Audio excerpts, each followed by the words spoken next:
Wow. West Virginia is dominating in the first half versus Oklahoma State.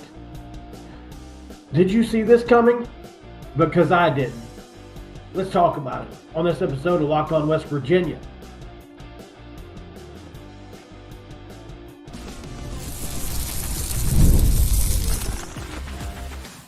You are Locked On West Virginia, your daily podcast on the West Virginia Mountaineers, part of the Locked On Podcast Network, your team every day.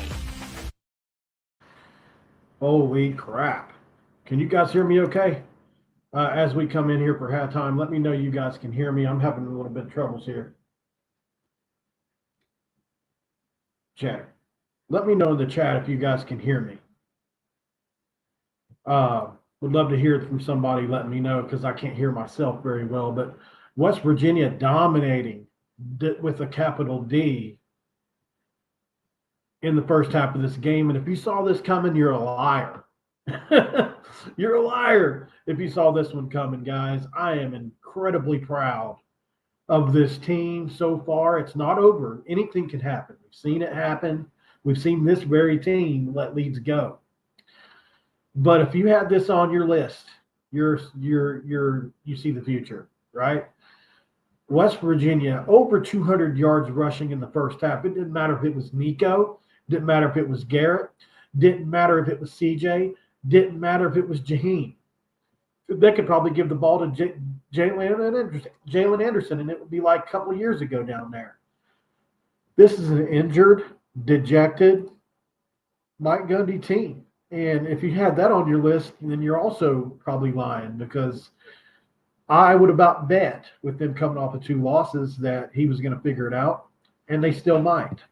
But as the way things look now, Neil Brown is out coaching.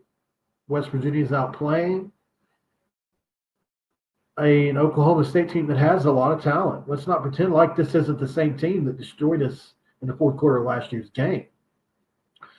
This is that same Oklahoma State team. They returned 20 players off of a team that won 10 games last year. So great job by the Mountaineers. Let's look at the halftime stats. But before we keep going, guys, thank you for being an everyday listener to Locked On West Virginia, part of the Locked On Podcast Network, where we cover your team every single day. This episode is brought to you by FanDuel. Guys, place your first $5 bet with FanDuel. If you put something on West Virginia today, you'll probably make some money, huh? We'll get started with $200 in bonus bets, and that's guaranteed. Go to FanDuel.com to get started. Okay, so holy crap. Let me get this pulled up here. And guys, just keep me updated. If the game comes back from half while we're on here, we'll get off. So 31-7, obviously, if you're not aware, if you're listening to this podcast or whatever, it's 31-7 at this point in the game. West Virginia at halftime. Oklahoma State scored right before the half. It was 24-7, and you thought to think, well, they've got life. No. Alan Bowman is 7-14 for 72 yards. We'll take that. Ollie Gordon's got 47 yards on 11 carries. We'll take that. Brendan Presley has 3 receptions, 48 yards. Garrett Green hasn't had to throw the ball very much. 4 of 8, 76 yards. Jaheim White has 89 yards and a touchdown. Traylon Davis still the leading receiver after that first big catch of the game. C.J. Donaldson, who had the most impressive run in the first half, 61 yards on 9 carries. So we've got 12 carries for Jaheim White, 9 for Garrett, and 9 for CJ, 3 for Nicco, 26 yards. Rodney Gallagher also has a carry for 1 yard. But yeah, so Hudson Clement, Cole Taylor, Traylon Ray, Traylon Davis, all involved in the passing game. And look, Jordan Leslie has called a really, really good game on defense. One of the key plays of the first half was on 3rd down when Garnett Hollis, or it was Aiden Garnes, was sent on a quarter blitz off the edge, right as Golly was going to bounce it out, ran right into Aiden Garnes, and it was wide open right there. So that would have extended one of their first 2 drives, and we got to stop. So we just haven't allowed them to get going, and we're forcing them into situations where they need to pass. This is a team with 5 6-year seniors on the offensive line. 5 not seniors, not super seniors. They've got 5 super seniors on the offensive line. 6-year seniors, and they're getting freaking whipped by this West Virginia defensive line right now. If you had it on your bingo card, I'll give you props. Didn't see it coming. Here's another thing. If I was Neil, I probably wouldn't have put Garrett back in the game. I was wrong. I really thought Nicco deserved to stay in and play. Garrett came in and really had some nice plays. I was wrong on that. I thought Nicco was going to play the rest of the game. It looked like a bad shoulder injury. And Garrett's tough. I'll give you that. My biggest criticism of Garrett has always been his fragility. He can be fragile at times. So that's really the only thing I can say about him that I don't personally like in his game. Obviously, the completion percentage. Let's get to some comments, guys. And we've got over 100 people in here right now. Thank you to those. We got around 70 on X, 30 on YouTube. Feel free to come over on YouTube or get into the chat box over on X if you want to be a part of the conversation. Todd Strickland, David Cummings, Sky's the Limit, Daniel Sargent, Bob Swanger, Go Ears 206, John Waters, Bama 25. Thank you guys all. Charles Honecker, thank you guys all for being in here. Bama 25 says, remember I said the defense is going to ball out and make Oklahoma State look like a high school team. Hey, Paul, I called this. Give me my credit. Okay, Bama 25, you can have your credit, brother. Good job, man. How am I not supposed to get excited yet? Sky's the limit. Come on now. This is rare for us. Can we at least – look, the reason I got out of here at halftime, if you want the full truth, is because I just want to enjoy this lead, this domination. When's the last time we blew a team out? It used to be an every week occurrence that I took for granted.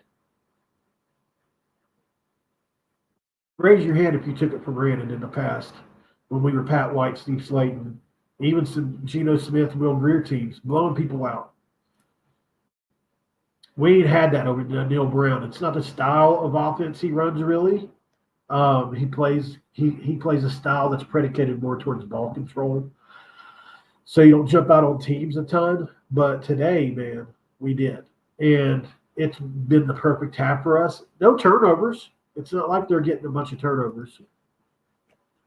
Should have been one. Garrett should have threw a pick. That ball to Preston down the sidelines should have been a pick. But it wasn't, so we got lucky there.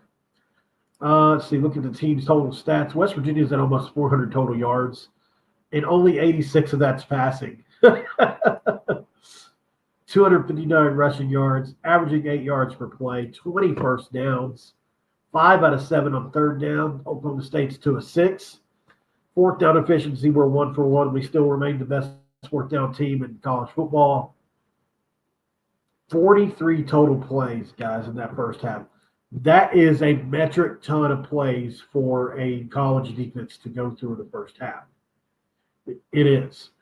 Usually once you get up into the 70s, you've got to start looking for your backups. You know what I mean? Like your backups to your backups. And we're on pace for 90. So this is an Oklahoma State defense that's dejected. It's beat up. Here's what we got to hope for, guys. We got to hope that Neil keeps his foot on the gas and doesn't go conservative.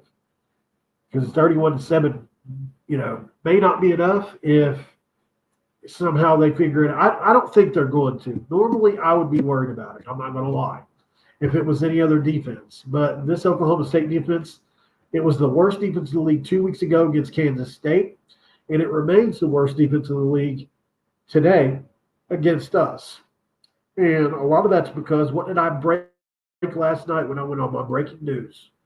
I said, hey, they're out 3 players. One has 11.5 sacks. Another has 140 tackles.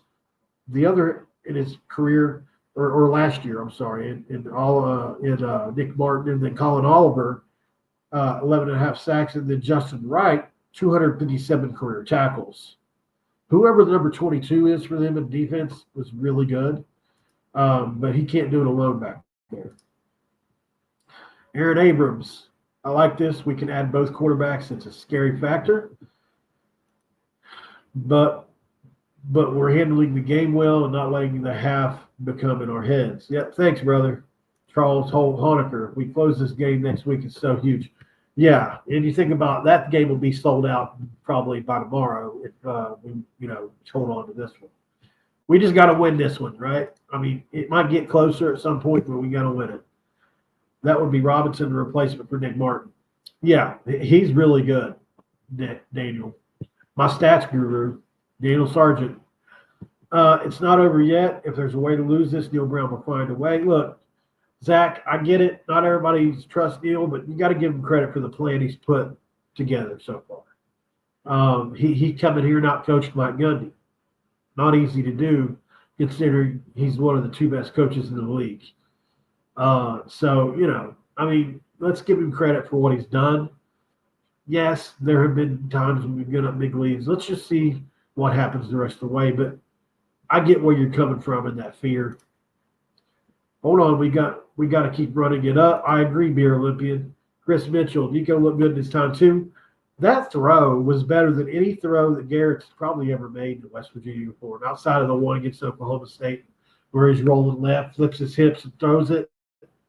That was a NFL dart. Like that throw is the kind of throw that Nicco can make. That's something he can do that Garrett can't really do with that level of accuracy. That was one of the most perfect balls I've seen a West Virginia quarterback throw in years. And it was only a slant, but it was in a tight window, and it was just the way that it floated upfield and away from the defender. I mean, it was a thing of beauty. And I don't feel like I'm going on too much about it. Like, it was a simple slant. But it seems like, the ones Garrett throws are so far behind, or just like right here a lot. And this one he almost had to catch up to it. It was great. I loved it. I really thought he should have continued to play, but Garrett seems to be fine, and he definitely shut me up whenever he did a couple of things he did with the pump fakes.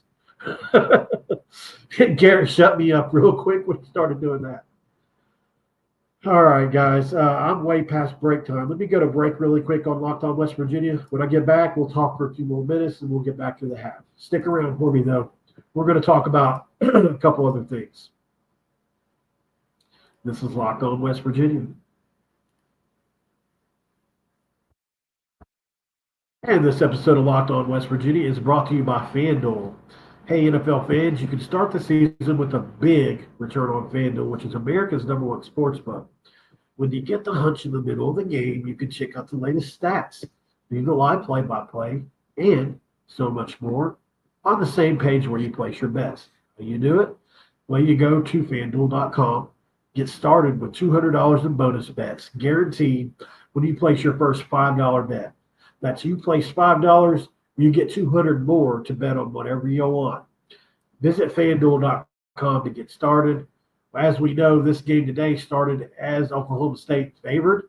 I think it was -3. We know that's not the case anymore. If you've got any other games to bet on today, make sure you go to FanDuel. Check those out before you place your bets. Here we go. We are here. Oh, my gosh. What a half so far by the Mountaineers. I had to get on here.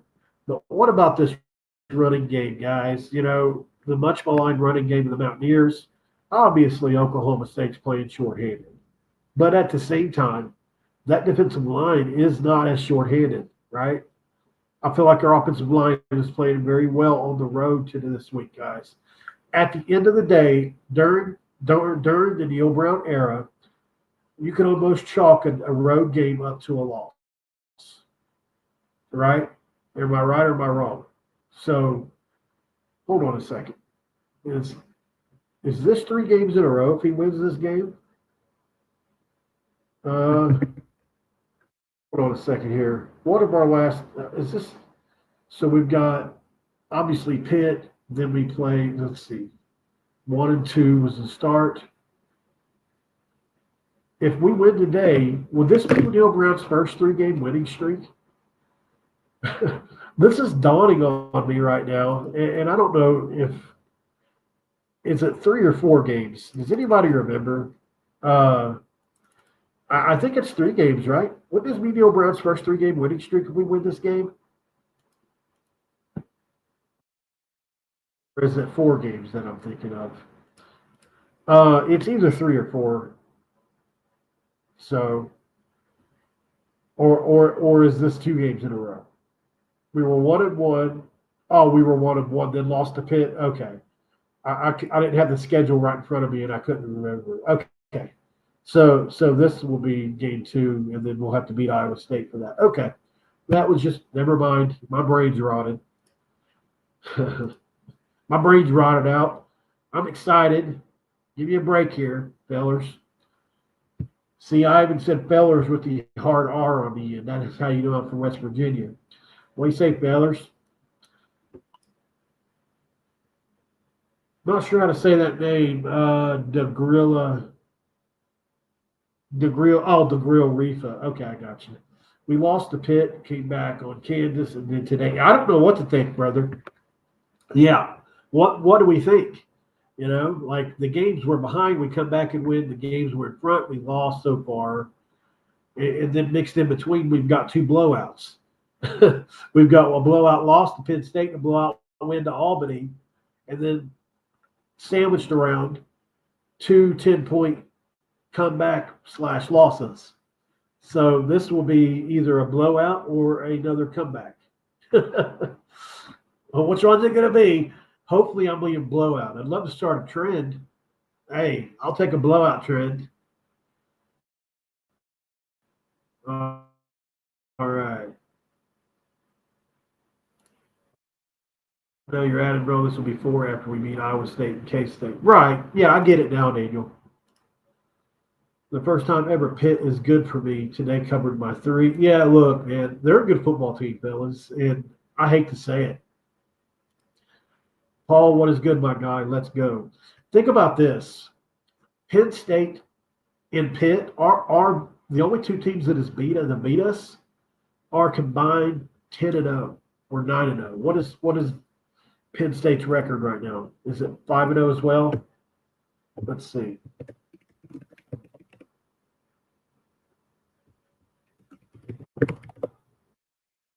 They're 5-0. Pitt's 5-0. So the combined wins of the teams that have beat us is 10-0.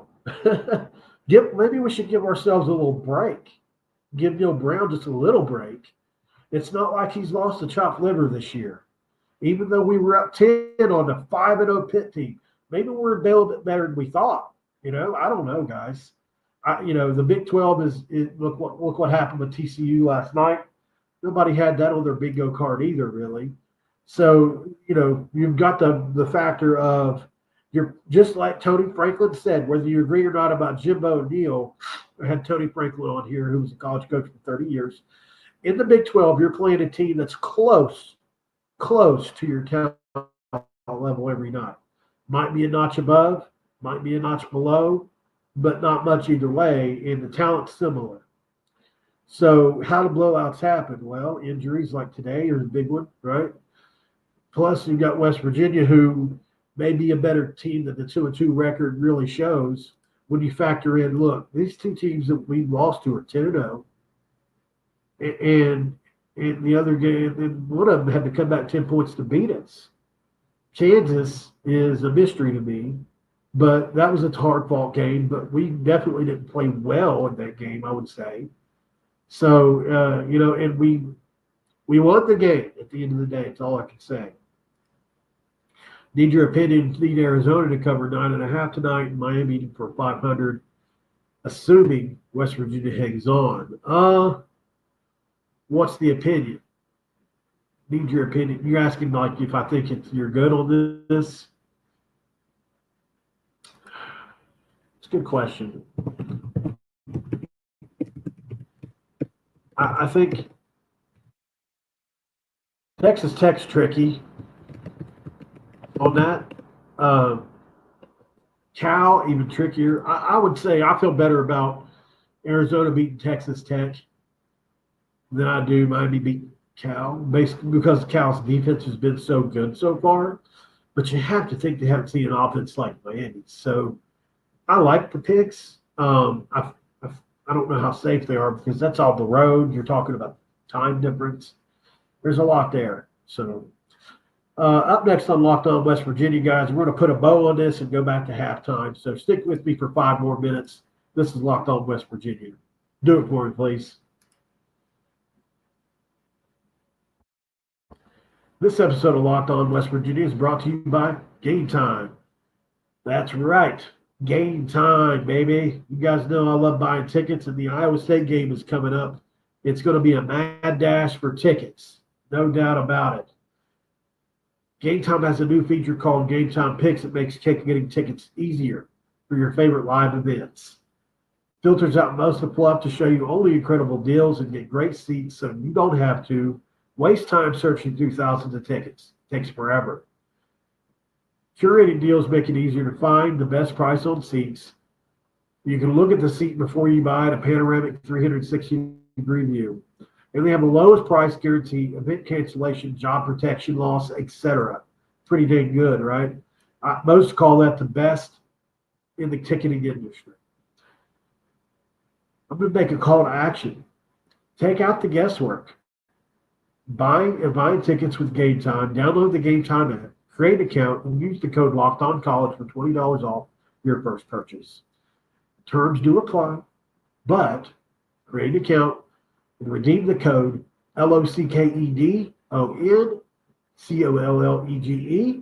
for $20 off. Download Game Time today and ask yourself, what time is it? It's game time. All right, last couple minutes here on Locked On West Virginia before we move on to the next half and watch this team. I'll be doing a post game too, guys, so this is going to be fun. Win, lose, rain, or shine. I'll be on here to either yell in happiness or yell in anger. You guys join me for that. It'll be as soon as the game is done. Please make me here at Locked On West Virginia your choice for that. Trying to grow this show. Do you guys know that you guys have helped me grow over 400 subscribers in the last month? Like, this show's growing fast. And if you want to say I was there first, I was there early on, I'm a part of this. I remember everybody's name in the chat usually, and I make a point to talk to everybody if I can. You know, I'm just a West Virginia boy like you guys are. But I would be really grateful if you could come debate me and argue with me about West Virginia football on Saturdays, and especially throughout the week here in Locked On West Virginia. Let's hope we make it through the half, boys. One for the boys, right? We want to say a prayer for the Mountaineers, make sure nobody gets hurt. Garnett Hollis, that hit was scary, second first half. And let's hope we get out of here with no more injuries on either side, you know. Let's see what we look like. Maybe we'll still see Nicco in the second half if things keep going like they are. If I'm Neil Brown, I might think about pulling Garrett already. You're up 31-7. You score a touchdown, you know, right away in this half, maybe 2. Let's say 2. Let's say you score 2, and hold him to a field goal or whatever. I don't know. Just as long as you can keep this lead, I think you can trust Nicco at this point not to lose it. The offense ain't going to change, and if you've got to throw it, I trust Nicco, you know. So that's my thoughts on this half, guys. Let's get back to it. Let's enjoy it. Before I let you go, thank you for making Locked On West Virginia your first listen. If you could do me a huge favor, make Spencer McLaughlin at Locked On College Football your second listen of the day. Or I'm sorry, Drake Toll at Locked On Big 12, your second listen of the day. He's probably the best of us. He's extremely talented. I'm going off the top of my head because I just clicked off my screen, but he's extremely talented. I really believe he's going to go far. You know, some people don't like him because he can be controversial, but from a sheer voice talent perspective, he's the man. So the game's back on, guys. Let's go watch it. We'll see you after the game. This is Locked On West Virginia. I'm out.